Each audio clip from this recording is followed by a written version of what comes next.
so today we're going to be making chicken and rice. And so the ingredients you will need are rice, salt, oil, breadcrumbs, an egg, and chicken. And then the materials you will need are 2 bowls, doesn't matter what they are, you just need them for your breadcrumbs and your egg. And then you'll need a rice cooker, a pan, a spoon to mix your rice, a fork, and a cup to measure your rice and the water. Alrighty, so the first thing you're going to do is take your bowl out of the rice cooker, and you can take your actual cooker and just set it aside to where you're going to plug it in, but you don't want to plug it in just yet because we haven't actually made the rice. Alrighty, so you're going to take your rice out, and you want to do about 2 scoops. The rice I use is jasmine. And 1 and 2.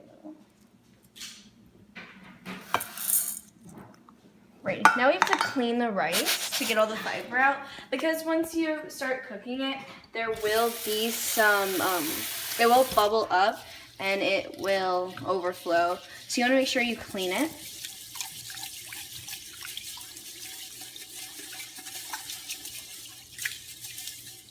Right, now you can just pour it out and you can tell that the water is white, that's all the fiber.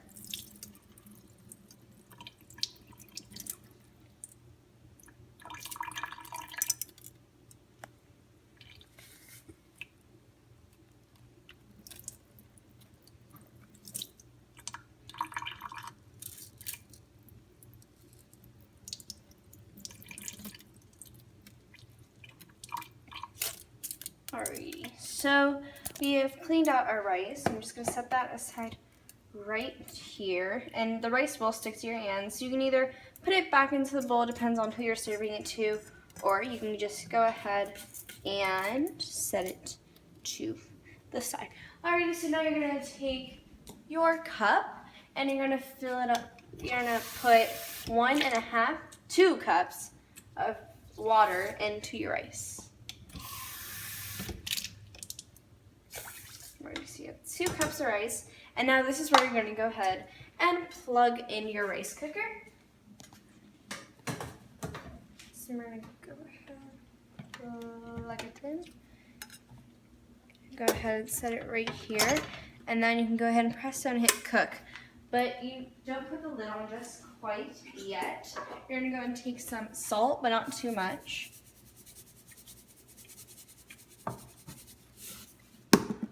And then just a drop of oil. And then go ahead and put the lid on. And just wait for your rice to cook. Alrighty, so while the rice is cooking, I'm going to go ahead and bread my chicken. And then once you're done breading your chicken, you go ahead and set it aside in the fridge because the rice takes about a while to cook.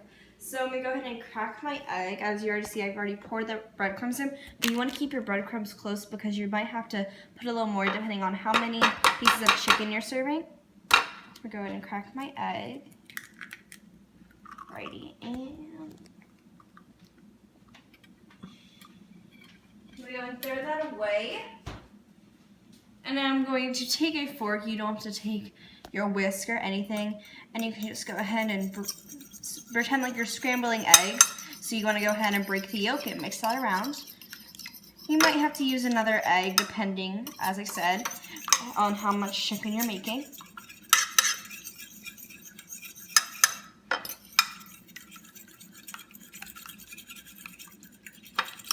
Alrighty, so that's good. So I'm going to go and set my fork aside. And now I can take my chicken, and this one's very small, so go ahead. Oops.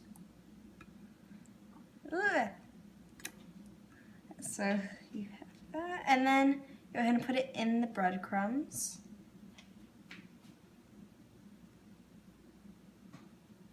And I do this twice,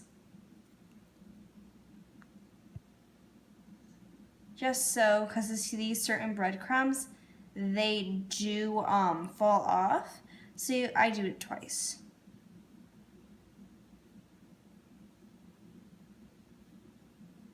And you go ahead and set it aside to a container or whatever you have. So now I'm going to take another piece of chicken. And no, it's not true.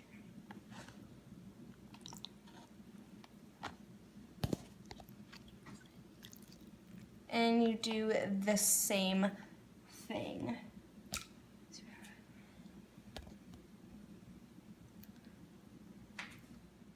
Alrighty, so I finished breading my chicken and the rice still isn't ready yet. So I'm gonna go ahead and put these in the fridge so they still stay fresh. And since the rice still isn't ready, you can just sit back and relax until it's happening, watch a TV show, a movie, whatever you want. So yeah. Alrighty, so the rice popped up about a while ago, but you want to let it sit for a bit because you don't want to stir it right away. So now that I've let it sit for a while, I'm just going to go ahead and do not hold the pan. Hold the handles that it gives you because it is very hot. So you just want to go ahead and stir that. Sometimes it is hard to stir it because it is very flimsy. So I like to keep it close to me so if it does move, it moves closer to me, and I have clothes on so it doesn't really burn as much.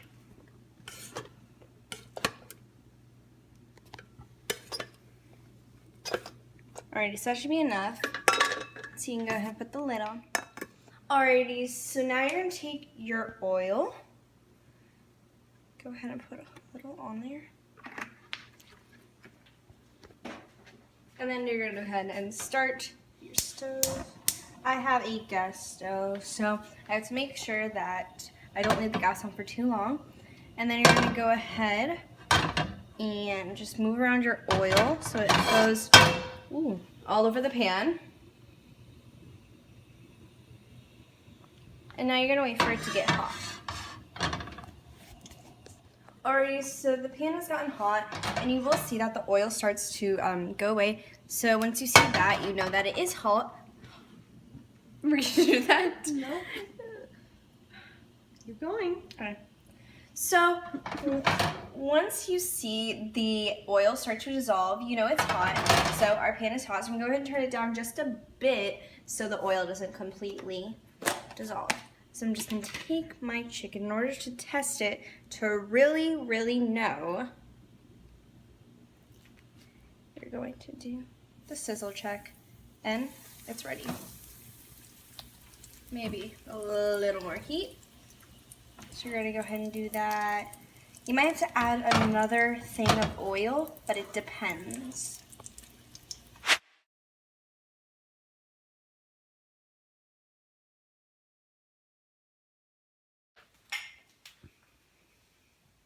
Alrighty, so here is the final product, and shall we do a taste test?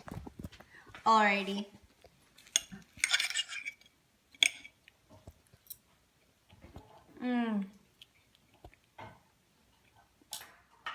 I hope you all enjoyed this video, and I'll see you next time. Bye!